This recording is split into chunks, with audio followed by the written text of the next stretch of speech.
ഈ കുട്ടി ബസ് കാത്തിരിക്കുമ്പോൾ അവന്റെ അടുത്ത് വന്നിരിക്കുന്ന ആളെ ശ്രദ്ധിക്കുന്നു. അതവൻ സോഷ്യൽ മീഡിയയിൽ ഫോളോ ചെയ്യുന്ന ഒരു ഫുഡ് ബ്ലോഗർ ആണ്. അവൻ ബസ് വരുന്നതിന് മുൻപ് അയാളോട് ഓട്ടോഗ്രാഫ് വാങ്ങുന്നതിനെ പറ്റി ചിന്തിച്ചുകൊണ്ടിരിക്കുന്നു. അപ്പോഴാണ് അവൻ പ്രായമായൊരു ലേഡിയുടെ വീൽ ചെയർ ഒരു സ്ഥലത്ത് കുടുങ്ങിയിരിക്കുന്നത് നോട്ട് ചെയ്യുന്നത്. അവൻ പോയി ആ ലേഡിയെ സഹായിക്കുന്നു. പക്ഷെ കുറച്ചു മുന്നോട്ട് പോയതും അവരുടെ വീൽ ചെയർ വീണ്ടും സ്റ്റക്ക് ആവുന്നു. അതേസമയം അവന് ബസ് മിസ്സാവുന്നു. അതുകൊണ്ട് അവൻ ആ ലേഡിയെ വീട്ടിൽ പോകാൻ സഹായിക്കാമെന്ന് തീരുമാനിക്കുന്നു. പോകുന്ന വഴി ആ ലേഡി തന്റെ ഫാമിലിക്ക് ഒരു കോൾ ചെയ്ത് ഒരു നല്ല മനസ്സുള്ള കുട്ടി എന്നെ വീട് വരെ കൊണ്ടാക്കുമെന്ന് പറയുന്നു. അത് കേട്ടവൻ സന്തോഷിക്കുന്നു. എല്ലാ ദിവസവും വീട്ടിലെത്താൻ അവർക്ക് അരമണിക്കൂറിൽ കൂടുതലാവുമെന്ന് ആ ലേഡി പറയുന്നു. അവരുടെ അവസ്ഥ കേട്ട് അവനും വിഷമം തോന്നുന്നു. ആ ലേഡി വീണ്ടും വീണ്ടും അവന് താങ്ക്സ് പറഞ്ഞുകൊണ്ടിരിക്കുന്നു. അതിനുശേഷം അവന് ഡോഗ്സിനെ ഇഷ്ടമാണോ എന്ന് ചോദിക്കുന്നു. അവരുടെ പോമറേനിയന് അടുത്തിടെയാണ് കുഞ്ഞുങ്ങളുണ്ടായത്. അവൻ ഒരെണ്ണം കൊടുക്കാമെന്ന് പറയുന്നു. അത് കേട്ടവൻ കൂടുതൽ ഹാപ്പി ആവുന്നു. അവസാനം അവർ ആ ലേഡി താമസിക്കുന്ന സ്ഥലത്തെത്തുന്നു. മുന്നിലെ കാഴ്ച കണ്ട് അവൻ ഷോക്കാവുന്നു. കാരണം ഉപേക്ഷിക്കപ്പെട്ട ഒരു പഴയ ബിൽഡിംഗിലാണ് അവർ താമസിക്കുന്നത്. അവർ അവനോട് ലിഫ്റ്റിന്റെ അടുത്ത് വരെ കൊണ്ടാക്കാമോ എന്ന് ചോദിക്കുന്നു. അവൻ മടിച്ചു നിൽക്കുന്നത് കണ്ട് ഞാൻ പാവപ്പെട്ട ലേഡി ആയതുകൊണ്ട് വെറുപ്പ് തോന്നുന്നുണ്ടോ എന്ന് ചോദിക്കുന്നു. അവൻ അല്ലെന്ന് പറഞ്ഞ് അവരെ ബിൽഡിങ്ങിനുള്ളിലേക്ക് കൊണ്ടുപോകുന്നു.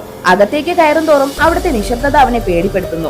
പേടിച്ചാണെങ്കിലും അവൻ അവരെ ലിഫ്റ്റിനടുത്ത് എത്തിക്കുന്നു. അവൻ അവരോട് യാത്ര പറഞ്ഞ് തിരിഞ്ഞു പോകാൻ തുടങ്ങിയതും ആ ലേഡി വീണ്ടും ഫോൺ എടുത്ത് ഡോഗ്സിനെ കാണിച്ചു കൊടുക്കുന്നു. പക്ഷെ അവർ ഫോട്ടോ സ്ക്രോൾ ചെയ്തതും അവൻ ഷോക്കാവുന്നു. കാരണം അതിന് തൊട്ടു മുൻപുള്ള ഫോട്ടോയിൽ ആ ലേഡിക്ക് കാലിന് ഒരു കുഴപ്പവും ഇല്ലാതിരിക്കുന്നു. അവൻ എന്തോ അപകടം വരാൻ പോവുകയാണെന്ന് മനസ്സിലാവുന്നു. അതേസമയം ലിഫ്റ്റ് മുകളിൽ നിന്ന് താഴേക്ക് വന്നുകൊണ്ടിരിക്കുന്നു. അതുകൂടി കണ്ടപ്പോൾ പേടിച്ചവൻ തിരിഞ്ഞോടാമെന്ന് വിചാരിക്കുന്നു. പക്ഷെ അപ്പോഴേക്കും ആ ലേഡി അവന്റെ ബാഗിന്റെ സ്ട്രാപ്പിൽ പിടിമുറുക്കുന്നു. പെട്ടെന്ന് ആ ലേഡി വീൽ ചെയറിൽ നിന്ന് എഴുന്നേൽക്കുന്നു. പേടിച്ചവൻ തറയിൽ വീഴുന്നു. അതേസമയം തന്നെ ലിഫ്റ്റ് ഓപ്പൺ ആയി സ്ട്രോങ് ആയ കുറച്ചു പേർ പുറത്തു വരുന്നു. ഉടനെ അത് കണ്ട് പേടിച്ചവൻ ബാഗ് ഊരിക്കളഞ്ഞ് അവിടെ നിന്ന് ഓടാൻ തുടങ്ങുന്നു. അവസാനം അവൻ രക്ഷപ്പെട്ടെന്ന് വിചാരിക്കുന്നു. പക്ഷെ അവൻ പുറത്തിറങ്ങാൻ പോകുന്ന തൊട്ടടുത്ത നിമിഷം തന്നെ ആ ഫുഡ് ബ്ലോഗർ വന്ന് അവന്റെ വാ പൊത്തി അകത്തേക്ക് പിടിച്ചുകൊണ്ടുപോകുന്നു.